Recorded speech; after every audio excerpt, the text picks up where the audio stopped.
I have the great honor to interview Dr. John McDowell, who is the recipient of the medal Gradwohl, that is considered the most important award for the forensic science that is offered by the Academy of Forensic Science of the United States.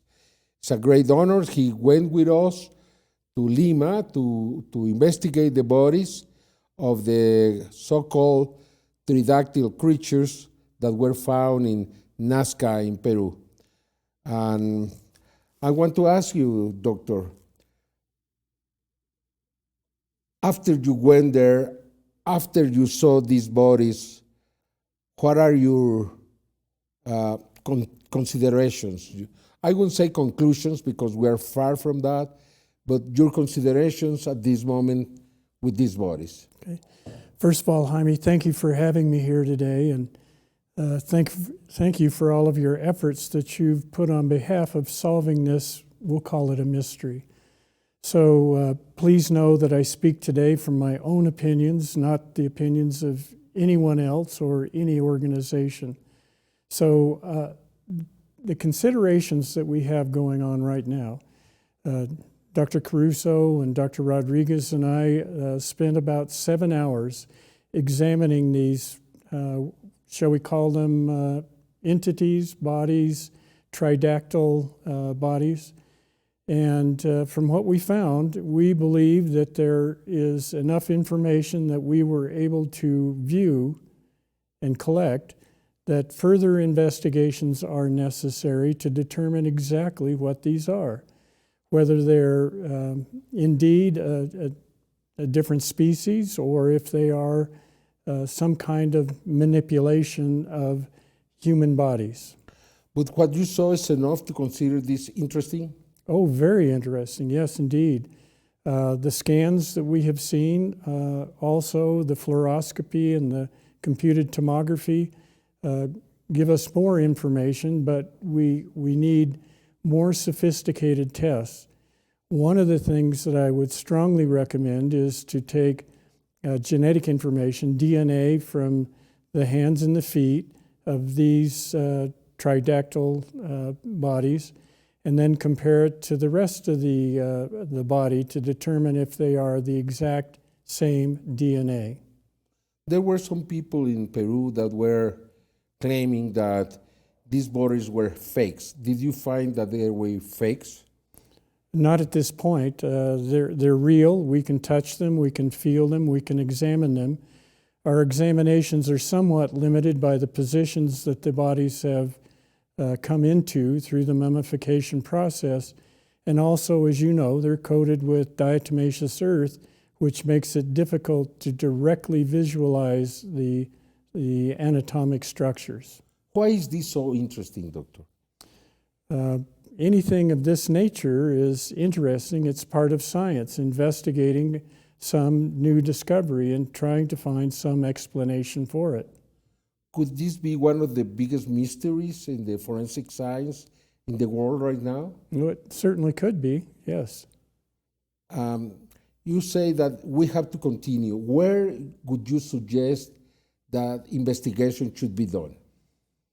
Anywhere where adequate facilities, sophisticated facilities are available to do further analyses. Now, if they're available in Peru and they meet the forensic standards that we as forensic scientists are used to, then it could be done in Peru, or it could be done in Mexico, or it could be done in the United States or some other location that has the facilities and the personnel who have the technical ability to do the analyses. What if they cannot done in Peru? Then ideally, if with the permission of the Peruvian government and the Ministry of Culture, then to have them taken outside the country of Peru. It means that the government, the Ministry of Culture of Peru, have to allow this, because if they don't allow this, there is no university, institution, yourself, who would touch these creatures. That's correct, Jaime. We want to abide by all international laws. There are laws specific to this, and perhaps my son Josh is a lawyer can explain in more detail. But we want to respect not only the culture of Peru, but we also want to respect the laws of Peru. Now, the United States, is my understanding, would not allow any materials of ancient source to be brought into the United States without the permission and authorization of the source country. It means that the government of Peru has to allow this. Should they allow it? It's my belief that that should be allowed if they truly want to investigate this and not just close the investigation at the point that it is now. What it would mean to Peru, let's consider the possibility that these creatures are unique, they are something nice, they come somewhere else. What it would mean for that culture, for Peru? Well, if I understand your question correctly, it could be a source of tourism. It could also be a source of something that is unique to the country of Peru, that, to my knowledge, something like this has not been seen elsewhere.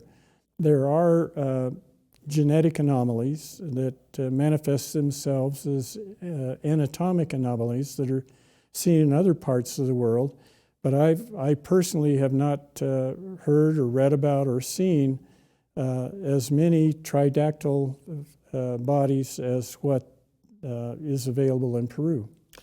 What would you obtain when you look closely to these bodies? What would be the main purpose of that investigation?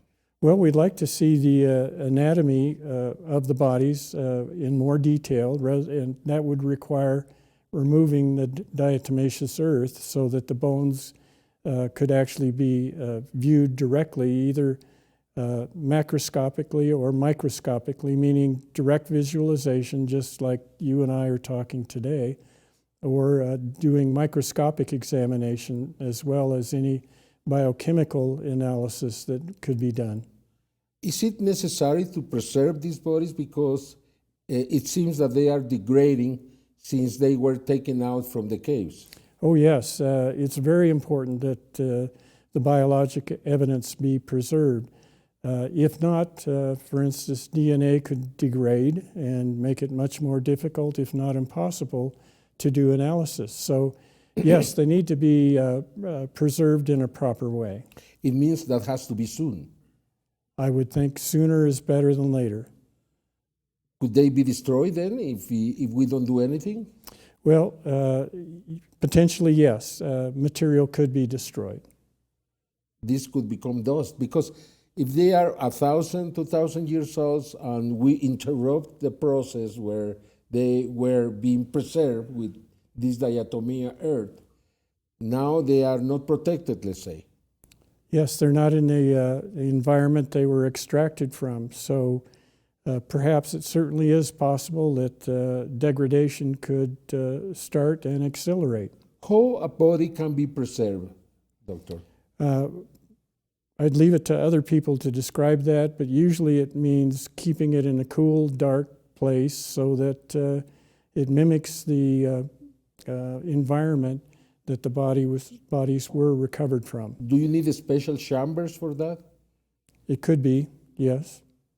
Because, well, the idea if this is true, and we are away from knowing if this is true. But if this is true, if they can build a museum, it needs to be considered to build special places to preserve the bodies. I would think that would be the appropriate way to do it. Light and heat are known to degrade biological materials. You told me in one moment that you would be willing to talk to the Peruvian government to allow the investigation. Yes, I think I would speak with any reasonable person who has the authority to authorize studies that need to be done on these bodies. Yes. And somehow, let them know the necessity to take these bodies to the proper facilities where everything can be done. What would be the studies that you would do besides the DNA, the Campbell-Fontaine? Well, good radiographic studies would be very important to look at the bony structure and compare that to humans that we know, and then also to compare to other animal species that may have a different bony pattern. Could this be a different species of humans in the past?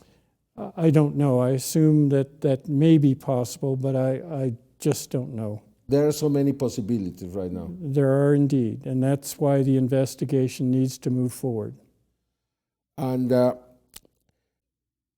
these bodies, unfortunately, were not found by the so-called classical archaeology, and that has created this problem for so many.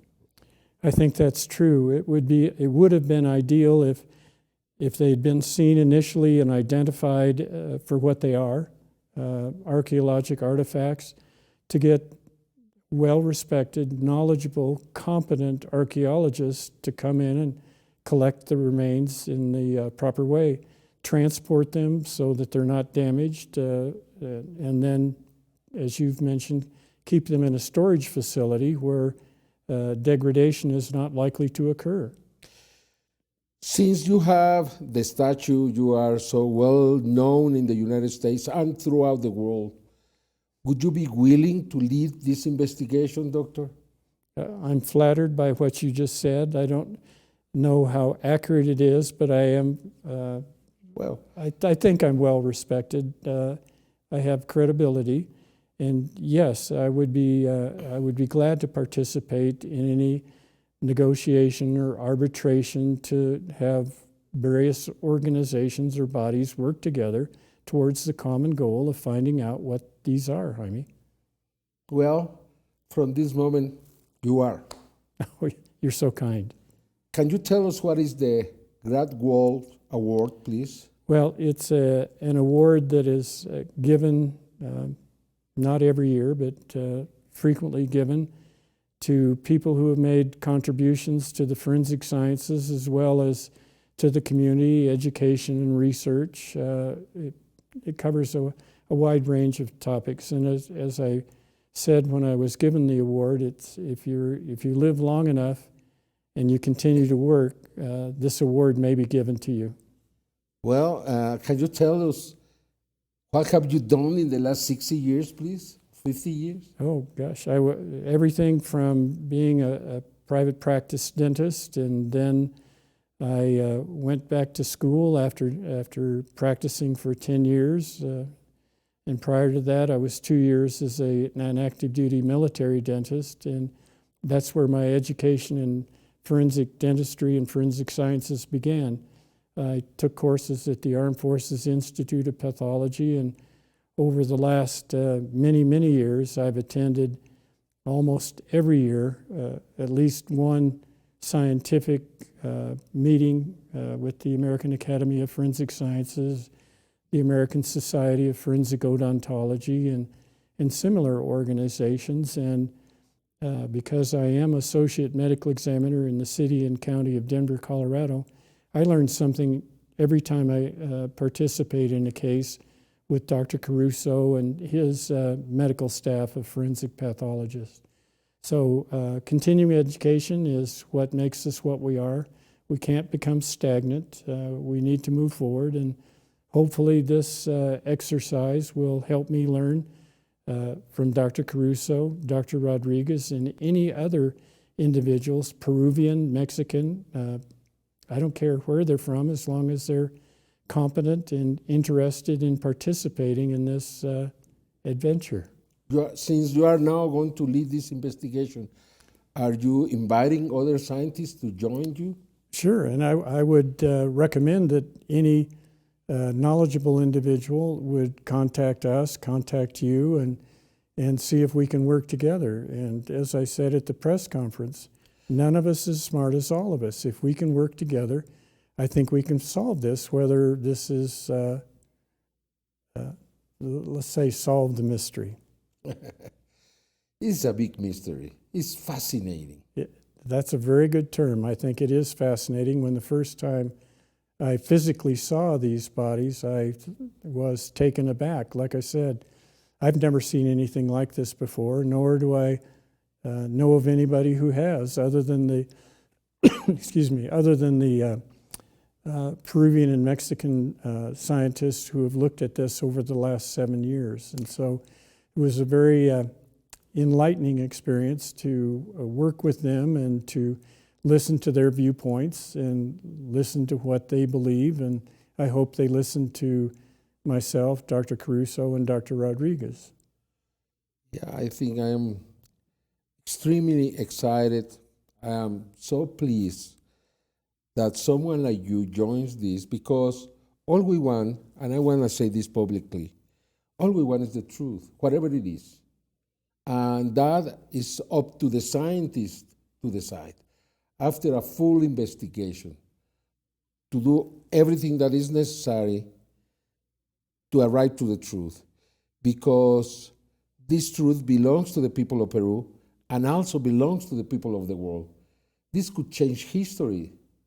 Would you agree with that? Potentially it could. And let me make it clear also, Jaime, to those who are listening or watching to this interview, that at no point did you ever try to influence me or Dr. Caruso or Dr. Rodriguez. You said, fine, get your findings, see what comes of it, and just let it be known, and not obfuscate or conceal any information, just let it out there to be peer-reviewed. I think that is, again, at the press conference, we talked about that. It needs to be peer-reviewed and have other people take a look, whether it's an osteologist, more anthropologist, archaeologist, forensic pathologist, and people like myself, a forensic dentist, who can look at the dental patterns and the facial structures of these entities.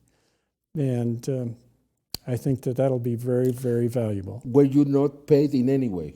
No, I have received no compensation, nor has Dr. Caruso or Dr. Rodriguez. We are volunteering our services to do this because we find it very interesting. It's important not to be paid to do something like this. I think it to be unbiased. If, for instance, you were to compensate us in any way, I think there may be the potential that could bias towards your position, whatever that may be. But your position is find the truth. That's all, Doctor. And I am enjoying so much, and having someone like you makes a big difference to all of us. Thank you very much, Doctor. And thank you. Extraordinaria entrevista, entre extraordinarias palabras. Yo espero que ustedes las consideren. Extraordinary interview, extraordinary words. Now, Dr. John McDowell is going to lead this investigation. It's out of my hands. I will help in any way he wants me to, but that is all.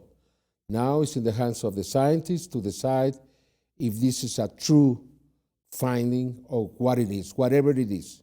Probably even the truth is going to be bigger than we thought. We don't know. Because it would be fascinating, Doctor, and let me finish with this, to know how these creatures live, what they were buried there, why the Peruvian inhabitants of this area in Nasca took them to this cave. I mean, it's so many questions. Why this pregnant woman was holding the baby like this, how she died. There are so many things to find. I think it's incredible, fascinating, and to know if these people were very knowledgeable, sorry for the word, but they knew more than the others to do whatever they had to do. And I think that that's a valuable piece of the history, to have historians and archaeologists participate in this evaluation and see if they can determine through evaluation of other artifacts that may have been collected with these bodies. And there are skilled professionals who are knowledgeable on how to do that. I am not, but there are people. Yeah, there is a story to be found. There is indeed, and as you mentioned, people can reach out and say that I have this area of expertise, particularly if you're working with someone who is knowledgeable in the history and the culture of Peru. That's why, in my opinion, the people of Peru should have the opportunity to find out what this is. And everybody else. Yes, and then go on to anybody else who has an open mind and is inquisitive and wants to find out the truth as you describe it. It's important to have an open mind.